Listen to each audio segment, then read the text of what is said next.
Hey friends, welcome to my channel. My name is Mindy and I'm a homeschooling mom to 4 kids. Today I'm going to talk to you about brainstorming for my high schooler for his classes for next year.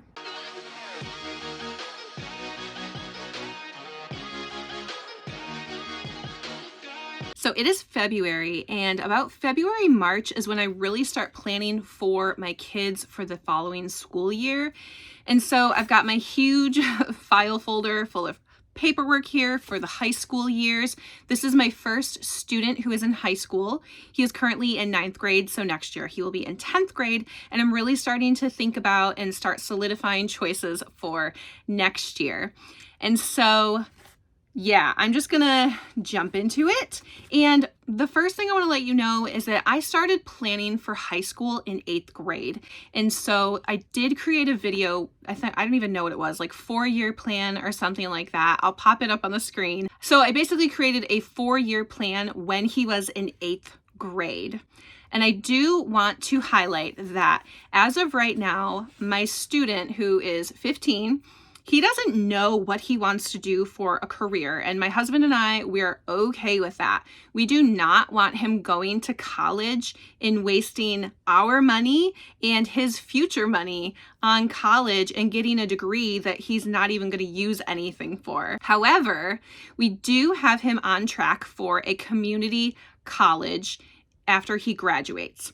We're not saying he will go to community college, but if he decides his junior or senior year, hey, I really want to do XYZ as a career, and he does need to go to college for it, he is first going to start out at a community college, and then he can transfer to a different university or state college or wherever it might be. So we're not saying that he will go to college, and we're not saying that he won't go to college. So for my student in particular, I do have him on track to go to a community college. Just kind of a background, I'm going to let you know the credits that my son took for 9th grade. So he took English 9, Algebra 1, World History, Physical Science, Health, Phys Ed, Bible 1, and Graphic Design. So the graphic design was a half semester course. So for this year, for 9th grade, he has 7.5 credits. And so I'm in New York, and New York is a crazy state to homeschool in, FYI. New York, in order for him to graduate, he only needs 18.5 credits. He is going to way surpass that. So thinking about what I want him to do for 10th grade, I did sit down with him and ask him, what are some courses you're interested in taking? And those are going to be more like his elective type courses, because I do have him on track for a community college. Community colleges still require specific things. So even though, for instance, in New York State, let me see here, even though in New York State, they only require 2 credits for math, most colleges require your student to have at least 3 years of math. So whatever you're planning, and this is my brainstorming video for my son, but whatever you're planning, just a little tip, check those out just in case. You don't want to get to your junior and senior year and then all of a sudden be scrambling because you need to take 2 extra courses. But anyway, okay, so let's see. Anyway, he's got to take English next year. He has to take it every year, right? So I like to align my English and history classes together, and we always use Knotgrass history. So this past year, we did world history, and I did get some of our novels from what was suggested for the literature component for his ELA component. So for example, they suggested about 12 novels or so, and I chose 8, not 8 of their novels, but here are the novels that I did pick from their world history. Know Why You Believe by Paul Little. Patricia St. John tells her own story. A Long Walk to Water by Linda Sue Park. And then Boys Without Names by Kashmira Sheath. So anyway, I did want some of those novels to go along with our history program.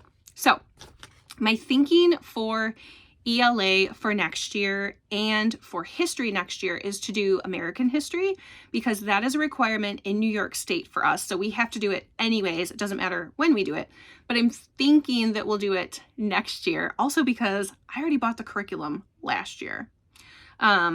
So some of the novels that go along with that I am considering doing for ELA are The Scarlet Letter by Nathaniel Hawthorne, The Narrative of the Life of Frederick Douglass, Uncle Tom's Cabin by Harriet Beecher Stowe, Up From Slavery by Booker T. Washington, To Kill a Mockingbird by Harper Lee, and The Giver by Lois Lowry.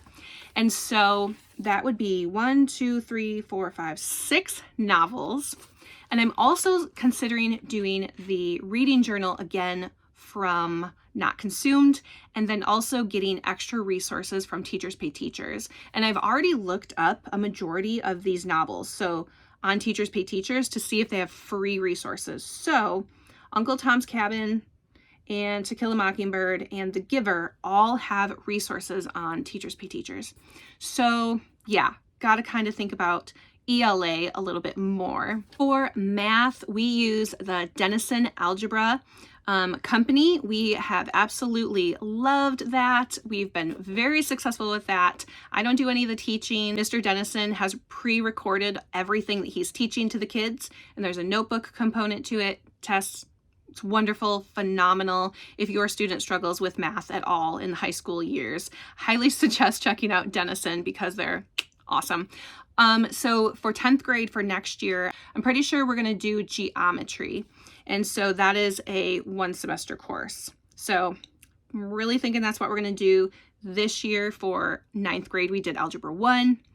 Next year, we'll do geometry. Pretty sure I'm solid on that. For science, we are going to be doing biology. And so I know that typically, like in the public schools, they do biology in 9th grade.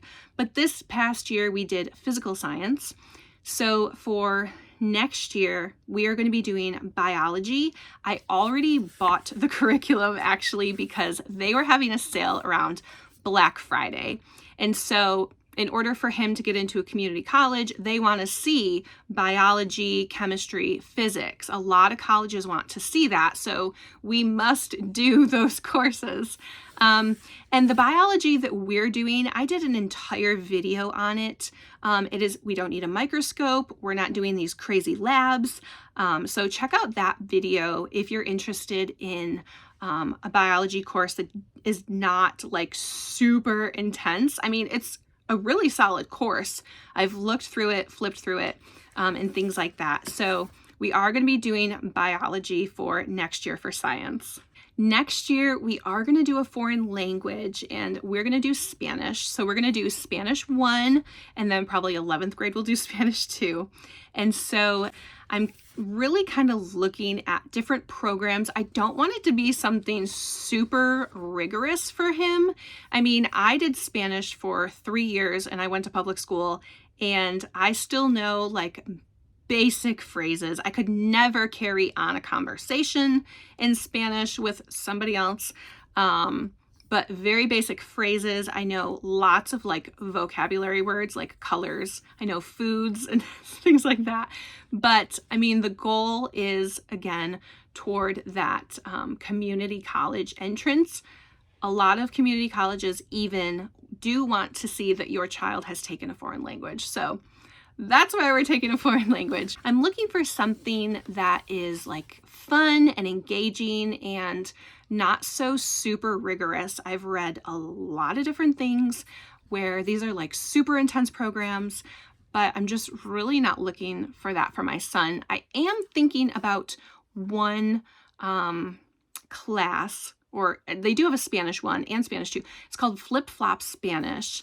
And I think that CJ over on Homeschooling Through High School, she did a video on this. So shout out to CJ. And the program looks really good. I'm thinking about using that along with a couple of other different resources. I did buy a couple of years ago Spanish Bingo. I don't know, just a fun little way to keep those vocabulary words fresh in our memory. So that is also a class that we are going to be taking for 10th grade, Spanish 1. All right, for electives for next year, I have 2 electives. One of them, I'm really not sure if I can even consider this an elective. You guys are going to have to let me know down below in the comments because I'm not sure, but I think I can if we are doing like instruction on it. So the first one we're going to do is what I'm calling Bible 2.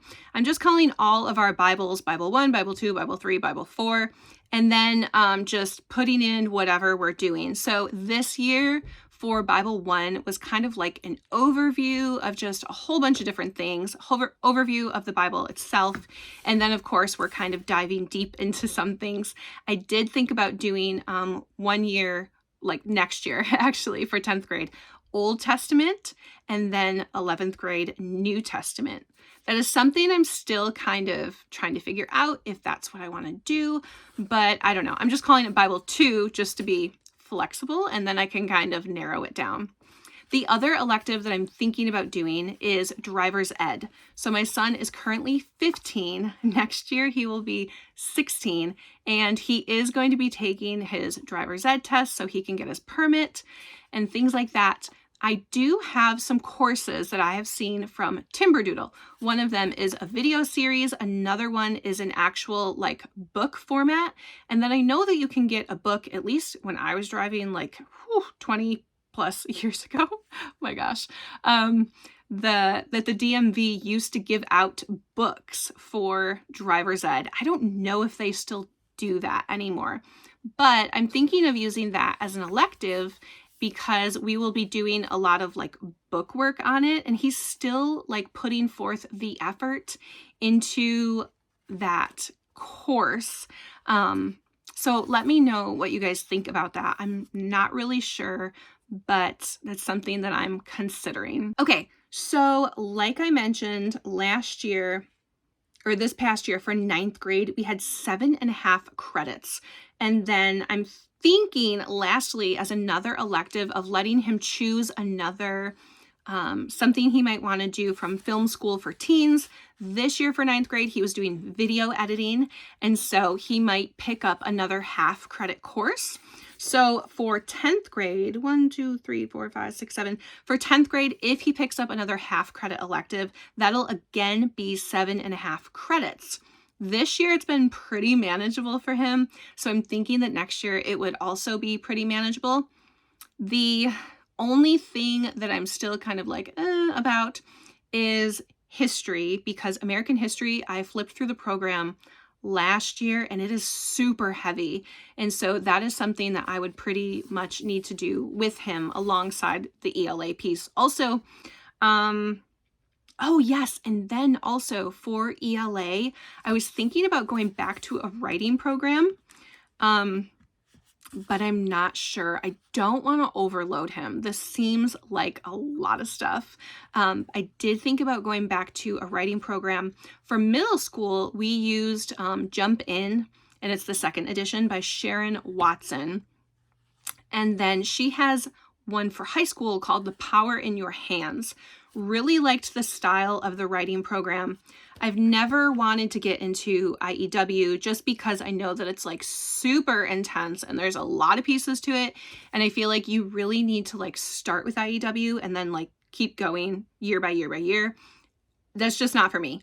I used to be a public school teacher, so I do have like the knowledge to create a writing program, which is what we did for 9th grade, instead of like super structured, formatted types of things. But yeah, so I don't know. That's also something I'm contemplating for ELA also.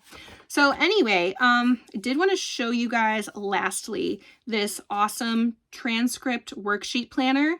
It's called a transcript worksheet planner, but it gives you all kinds of information. You can kind of lay out what you want for your student. So for instance, up here, it gives you the suggested amount of credits. And then down here, you can plan out your year. So this is just like a rough sketch of what I did actually 2 years ago in 8th grade. But this is an awesome resource, and this is from Rainbow Resources. If you jump on their website, you can find this and print it out. This has been super helpful to me. They do have other resources on there as well, but I have just really loved this as, for me, as like a visual person. It's been nice to see this laid out the way that it is. Well, everybody, I think that about sums it up. Let me know down below in the comments what you are planning for your high school student, or if you have already gone through some of these grades, these 9th, 10th, 11th grades, and you're somehow watching my video and you have any suggestions for me, please let me know. All right, guys, I hope you'll hit that subscribe button, and I'll see you on the next one.